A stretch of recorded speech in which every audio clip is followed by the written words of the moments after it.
Yes sir. आपने एक काम करना है कि ऑलवेज ऑलवेज कोशिश करनी है कि मुझे याद करवाना है कि सर आप अपना लेक्चर जो है वो रिकॉर्ड कर लें। आई विल ट्राई कि मैं ये लेक्चर रिकॉर्डिंग करने के बाद इसको अपलोड भी कर दिया करूं यूट्यूब के ऊपर। ठीक है जी। Okay sir. अभी मैं ओके भूल सर। गया था, मैंने बटन दबा दिया रिकॉर्ड वाला। So this is your okay sir. Responsibility about, क्या आपने मुझे याद करवाना है। Okay ji. So Flutter is the best current software available in the market. Why it is best? Let's dig more into this. You must be pretty convinced as to why Flutter is your best hope while developing cross platform. उसमें JavaScript Bridge is a sort of interface between the native libraries and application. हमने जो बात की थी कि जो आपका वो native जो था that use JavaScript Bridge, and this allows you to have cross-platform capabilities, but also serves as a major bottleneck in the application's performance. क्यों? आप जब उसको कंपाइल करते हो तो वो इंटरमीडिएट कोड में कंपाइल होता है और उसके बाद जो नेटिव लाइब्रेरीज में जाना है, दैट नेटिव लाइब्रेरी के अंदर लेके जाने वाला काम जावास्क्रिप्ट ब्रिज जो है वो आपको वहां पे कंपनसेट कर रहा होता है। ऑफ कोर्स आपने सी लैंग्वेज में भी ये पढ़ा हुआ है कि जब आप सी लैंग्वेज में कोई काम करते हो तो डायरेक्टली नेटिव लाइब्रेरीज के अंदर वो आपका अंडरनीथ जो प्रोसेसर है, जो आर्किटेक्चर है, उसमें कन्वर्ट हो जाता है कोड। तो सी का कोड ज्यादा परफॉर्मेंस में ज्यादा अच्छा होता है। Whereas in terms of Java, क्योंकि बीच में इंटरमीडिएटरी जावा वर्चुअल मशीन आ जाती है, तो because of that Java virtual machine आपका कोड जब कंपाइल होता है या ट्रांसलेट होता है तो वो इंटरमीडिएटरी कोड में ट्रांसलेट होता है, वर्चुअल मशीन के कोड में ट्रांसलेट होता है। और फिर जब आपका रन टाइम पे वो देखा जाता है कि कौन सी मशीन है नीचे, तो उस इंटरमीडिएट बाइट कोड को उठाकर आप ट्रांसलेट कर देते हो या लाइब्रेरीज जो बाइनरीज जनरेट करते हो, जो नेटिव बाइनरीज होती हैं। So this intermediate translation takes bit more time, जिसकी वजह से आपका जो परफॉर्मेंस ऑफ द ऐप वो थोड़ी सी वीक हो जाती है। That ultimately leads to jank. Jank means that your application is behaving unexpectedly or is just hanging. ये spelling गलत है यहाँ पे, hanging. The application is just hanging. इसको मैं let me correct it. साथ साथ ही your application is basically hanging. So we'll use the term jank for that matter. Now जब आप फ्लटर यूज कर रहे होंगे there will be no jank with the Flutter. यहाँ पे देखो रिएक्ट के साथ क्या हो रहा था कि जावास्क्रिप्ट कोड, जावास्क्रिप्ट ब्रिज बीच में आ गया और फिर उसके बाद आपकी मोबाइल इंटरेक्ट जो ऐप है that interacts with the platform using A JavaScript bridge, जो यूजिंग जावा। आपने पहले जो ऐप जब आपने उसको कंपाइल किया, because it is JavaScript based, तो जावास्क्रिप्ट ब्रिज जो है वो उसको रन करेगा और यहाँ पे ये ट्रांसलेट होएगी for the native binaries according to the platform underneath which की जो उसको इंटरप्रिटेशन, हमने अगर आपको याद हो जावा में टर्म यूज की थी कि इंटरप्रेट किया जाता है, which is like an interpreter which helps platform to understand the JS instructions. इस पर्टिकुलर जावास्क्रिप्ट ब्रिज की वजह से आपकी जो परफॉर्मेंस बोटलनेक है वो यहाँ पे आएगा और जैंक का जो कॉन्सेप्ट हम दे रहे हैं वो वहां पे आपको कोड या जो एप्लीकेशन है वो हैंगिंग एप्लीकेशन के तौर पे उसमें थोड़ा परफॉर्मेंस लूज नजर आएगी। Whereas with the Flutter का जो खूबसूरती है कि कंपाइलेशन के बाद डायरेक्ट नेटिव कोड जनरेट होता है। ये वो वाला को काम नहीं हो रहा इंटरप्रिटेशन वाला जावास्क्रिप्ट ब्रिज वाला। सो जब आपका डायरेक्ट नेटिव कोड जनरेट होगा वो वाला कोड परफॉर्मेंस में बेहतर होगा। समझ आ रही बात की? Native code interacts with the platform. जब आपका नेटिव कोड उस प्लेटफॉर्म पे रन करेगा उसकी परफॉर्मेंस बेहतर होगी और जैंकिंग बिहेवियर नहीं आएगा। समझ आ रही बात की? आगे चलें जी। Yes sir. Yes sir. जी sir. Now what Flutter does is it is doing on the fly compilation. No JavaScript bitch, code maintenance is easy, and it provides you hot reload. What is hot reload? This is must understand thing. आप जब normally मैं थोड़ा सा आपको आसान तरीके से बताऊंगा, फ्लटर इसके लिए काफी कॉम्प्लिकेटेड टास्क परफॉर्म करता है. हॉट रीलोड इसके आपने कोड को कंपाइल कर लिया और आपकी बाइनरीज बन गई, नेटिव बाइनरीज क्रिएट हो चुकी हैं. आपने जो कोड के अंदर चेंजेस की थी, दोज चेंजेस जब आपने उसको रन किया तो वो एग्जैक्टली एज जैसे आपकी इंटेंशन थी वैसे रिफ्लेक्ट नहीं हुई. स्टिल आपको पता चला कि यार कोड में मेरे फलां जगह पे भी कुछ मजीद चेंज करने की जरूरत है. अब जब आप उस कोड को, इस प्रोग्राम को स्टॉप करोगे और दोबारा कोड के अंदर जाके चेंजेस करोगे तो क्या होगा, क्योंकि पहले भी आपने इस कोड को कंपाइल किया हुआ है और उस कंपाइलेशन की वजह से बाइनरीज जनरेट हुई हैं. जब आपने इसको दोबारा कंपाइल किया तो सिर्फ एक लाइन ऑफ कोड में किसी एक वेरिएबल को अपडेट किया है आपने. जब आप किसी एक वेरिएबल को अपडेट कर रहे हैं सॉरी, उस अपडेशन की वजह से जस्ट एक लाइन ऑफ कोड की बाइनरीज अपडेट हुई है. तो हॉट रोल रीलोड क्या करेगा, जस्ट उन बाइनरीज को रीलोड करेगा जो कि चेंज हुई हैं. रेस्ट ऑफ द कोड आपका एज इट इज सेम ही रहेगा, बाइनरीज सेम रहेंगी और उस वजह से आपको परफॉर्मेंस में एक बड़ा अच्छे किस्म का चेंज फील होएगा. That your program is very responsive, the Flutter environment is very responsive. आपने जब रिकंपाइल किया है कोड को तो आपको बहुत ज्यादा वेट नहीं करना पड़ा. And Flutter is also easy for migration from JavaScript. अगर आपने जावास्क्रिप्ट के ऊपर कुछ कोड लिखा हुआ है तो माइग्रेशन बड़ी आसान होगी, कंपाइल टाइम लेस है और इसकी एनिमेशंस बहुत ज्यादा अच्छी भी हैं और रिस्पॉन्सिव भी हैं. एंड मोबाइल एप्लीकेशंस में एनिमेशंस का बहुत ज्यादा रोल रहेगा, इंशाल्लाह देखेंगे. So Flutter is the next big thing. Why? Because जो दुनिया की चंद एक बड़ी कंपनीज हैं उसमें ऑफलाइन पैल, Alibaba, AppTree, rich finance, Reflectly and Topline, they all switched to Flutter, which is in itself is a very good advocacy कि जी Flutter is next big thing. और एक और जो बड़ी चीज है उसकी बैक पे क्या है, फ्लटर की बैक पे it is developed by Google. Google की वर्थ, गूगल का जो इम्पैक्ट है, so if something big is on the back of this tool, it means this tool is a very good tool. and उसकी जो authenticity है वो इन बड़ी applications ने क्योंकि स्विच कर लिया है, so that authenticates that Flutter is a very good tool to develop mobile application. So ये कुछ चीजें रह गई थी regarding introduction to Flutter, वो cover करना जरूरी था. Now in today's lecture, that is our lecture number 2, we'll focus on introduction on Dart.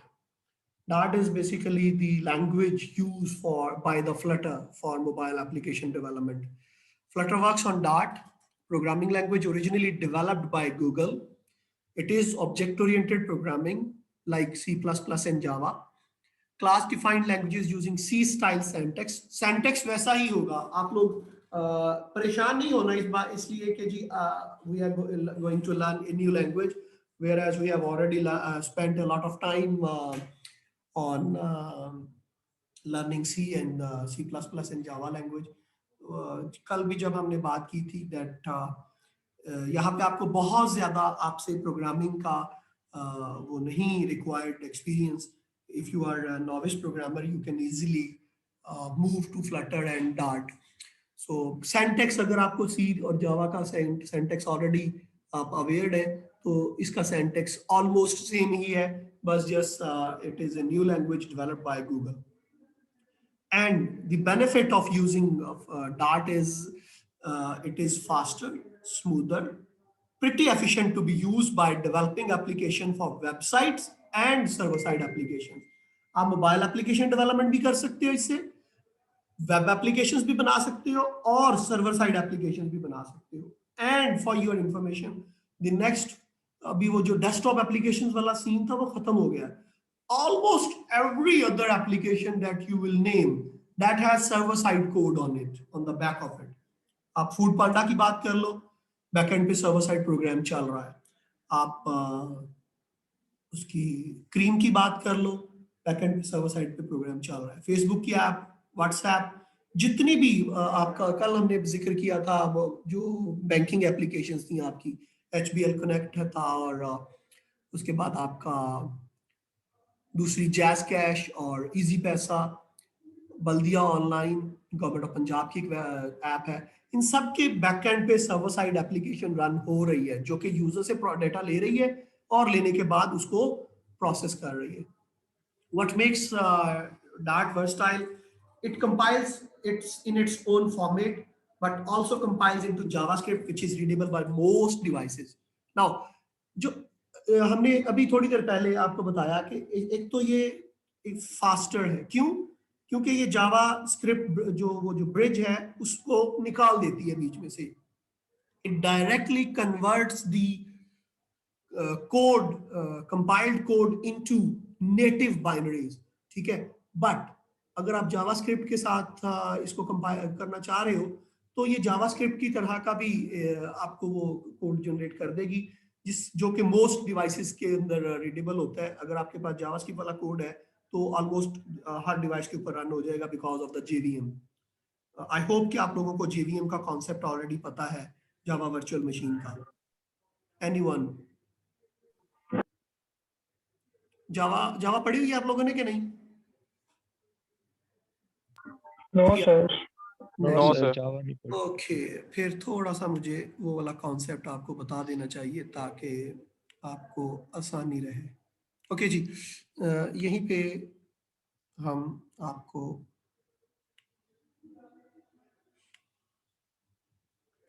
Suppose करिए कि ओके, आर्किटेक्चर का आइडिया है आपको कि आर्किटेक्चर कितनी तरह के होते हैं?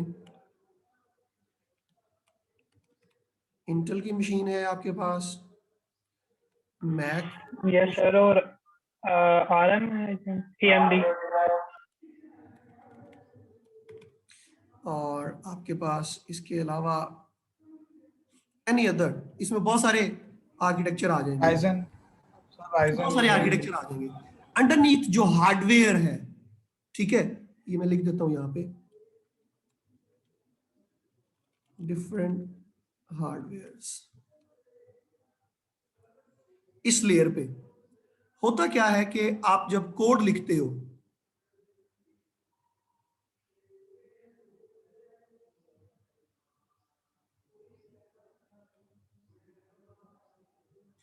तो कोड लिखने के लिए आपके पास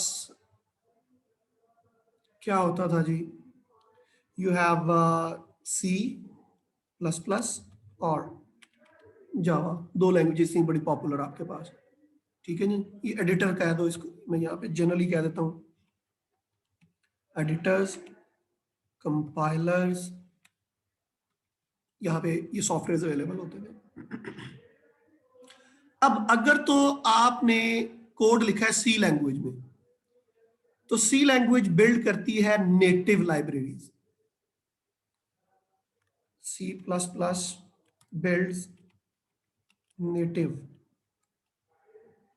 कोड। जो कंपाइलर है वो डायरेक्ट डिपेंडिंग अपॉन, अगर आप मैक मशीन पे बैठे हो तो क्या करेगा, मैक का कोड जनरेट कर देगा कंपाइलर।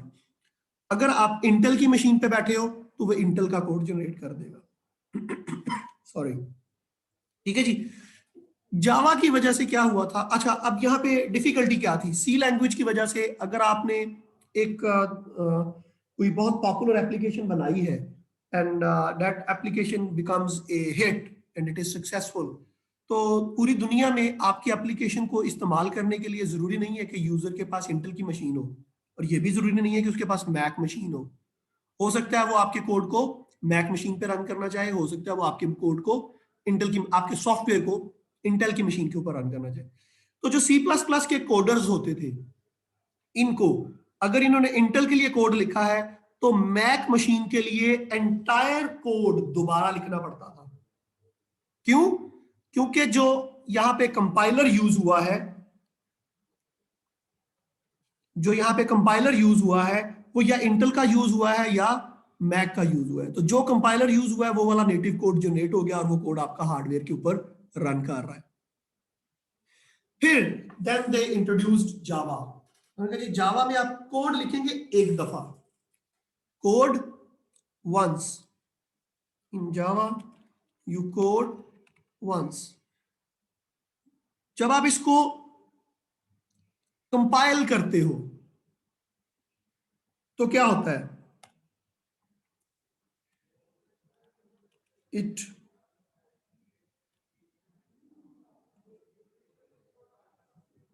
जो जावा का कंपाइलर है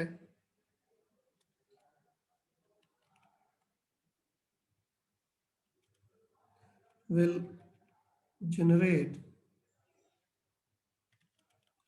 bytecode। क्या जी?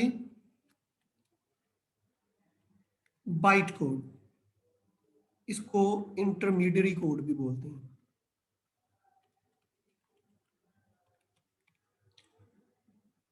ये बाइट कोड या इंटरमीडियरी कोड क्या होता है? इन्होंने एक जावा डेवलपर्स ने दे डिजाइन कि जी आप एक जेनेरिक फॉर्म में इस कोड को ट्रांसलेट कर देंगे और उसके बाद हर मशीन के ऊपर there will be a software called Java virtual machine.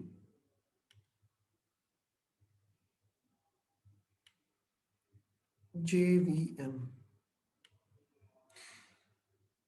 पहली लेयर हो गई जहां पे आप कोड लिख रहे हैं। उसके बाद वो कोड ट्रांसलेट हुआ, ट्रांसलेट होके बाइट कोड की फॉर्म में आया। फिर ये JVM का जो रोल बीच में आ जाता है कि ये उस बाइट कोड को लेगा और लाइन बाय लाइन ट्रांसलेट करेगा into machine code, into machine code. और वो मशीन कोड मशीन स्पेसिफिक होगा। मशीन कोड, ये जो मशीन कोड है ये मशीन स्पेसिफिक होगा। अगर ये जेवी आपका कोड मैक मशीन के ऊपर रन होना है तो मशीन कोड जनरेट होगा मैक मशीन का। अगर ये कोड रन होना है इंटेल मशीन के ऊपर तो JVM कोड जनरेट कर देगी इंटेल मशीन का। ये जो बीच में एक एक्स्ट्रा स्टेप हुआ है इसकी वजह से आपको आसानी तो जरूर मिली कि आपका जो कोड है वो आपने एक दफा लिखा, you wrote the code for once and वो कोड आपकी हर तरह की मशीन के ऊपर रन हो सकता है because of this JVM। But ये एक एक्स्ट्रा स्टेप बीच में इन्वॉल्व हो गया जिसकी वजह से आपकी परफॉर्मेंस थोड़ी सी वीक होएगी। ठीक है, कुछ जाके आप डायरेक्ट नेटिव जो आपका जो कोड सोर्स कोड है उससे नेटिव कोड बना रहे हो, या दूसरा स्टेप जो जावा ने इंट्रोड्यूस किया कि आपका बाइट कोड बना, बाइट कोड से ट्रांसलेशन हुई इनटू मशीन कोड, इंटरप्रिटेशन हुई। सो आई होप कि आपको अंडरस्टैंड करने में थोड़ा सा बेहतरी आ गई होगी कि जावा वर्चुअल मशीन क्या है। क्लियर है जी? आगे चलें। Yes sir. Yes, sir. सो ये जो जावास्क्रिप्ट ब्रिज की बात पिछली स्लाइड्स में हमने की वो यही वाला कॉन्सेप्ट था। अब that is why we are saying that it compiles in its own format, that is why it is faster, but it also supports, it also compiles into JavaScript which is readable by most devices। तो वो वाला काम भी अगर आपने JavaScript generate वो जो byte code generate करना है वो भी कर सकते हो। Can be used to make cross-platform application, web application using Angular dot command line application or server-side application using dot language by Google। Dot is not just the language, it includes libraries, tools, virtual machine, compiler to JavaScript, dot SDK, and dot virtual machine is critical part of SDK। इसमें libraries कौन कौन सी होती हैं उनका थोड़ा सा जिक्र करते हैं, फिर हम इसकी डॉट और फ्लटर की इंस्टॉलेशन की तरफ मूव करेंगे। सबसे पहली library that is Dart core that provides critical functionality by Dart. It becomes part of every Dart program automatically. जैसे आप C लैंग्वेज में वो फाइल्स इंक्लूड करते थे, काइंड ऑफ दैट थिंग, कि जो कोर लाइब्रेरी है ये ऑटोमेटिकली आपके प्रोग्राम का पार्ट बन जाएगी, so that numbers, collections and strings can be used. आपने वो जो डिफरेंट डेटा टाइप्स और ये चीजें यूज की हुई हैं सी लैंग्वेज में. Dot async provides asynchronous programming, generally use callback for callback functions. Alternative to callback function is future and streams. Dot math provides common mathematical and trigonometric functions such as sine, cosine, maximum, minimum, constants such as pi and exponential. If you remember, वहाँ पे भी आप math को include करते थे तो आप square root वाले functions वगैरह को use कर सकते थे. So the same thing concept is employed over here. Dot convert has converter for JSON and UTF-8 format. JSON is a format of the data. UTF-8 is a format of the data. How to represent data in different format. तो ये convert library different form of data को convert करेगी. ये ज्यादा important है यहाँ पे, क्यों? क्योंकि जो मोबाइल फोन है इनमें बहुत ज्यादा डाइवर्सिटी है. डाइवर्सिटी क्या आप लोगों को आइडिया है डाइवर्सिटी किसको बोलते हैं? That each device is different from the other. एक का प्लेटफॉर्म हो सकता है अंडरनीथ प्लेटफॉर्म जो है वो इंटेल होए, एक डिवाइस का प्लेटफॉर्म मैक होए, एक का कोई आपके पास सोलारिस प्लेटफॉर्म है. अब आपके पास ओप्पो, वीवो, लैपटॉप, बहुत सारी डिफरेंट कंपनीज के फोन आ रहे हैं. वो नीचे प्रोसेसर और रैम का आर्किटेक्चर कौन सी कंपनी का यूज कर रहे हैं, you never know. So while you are developing such applications for different mobile phone जिनमें बहुत ज्यादा diversity है, तो आपको जो data receive होएगा from different phones वो different formats में होएगा. So up to represent data correctly, आपको फिर most of the time you have to do conversion of the data. So it's Dart has this library called Convert that converts the data from different formats and supports for creating additional customized converters. It has IO library to deal with files, directories, sockets, web sockets, HTTP clients and servers.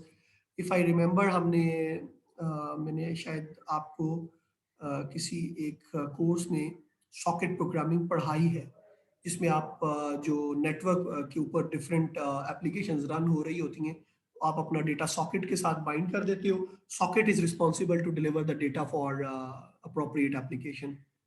And of course, there is an HTML library that enables programming for browsers, and it allows manipulation of objects and elements in Doom. And Doom क्या होता है, आप पढ़ रहे होगे वो web पढ़ लिया Doom? सर क्वेश्चन रिपीट कीजिएगा. Doom क्या चीज है? आप वेब एप्लीकेशन डेवलपमेंट भी पढ़ रहे हैं साथ साथ.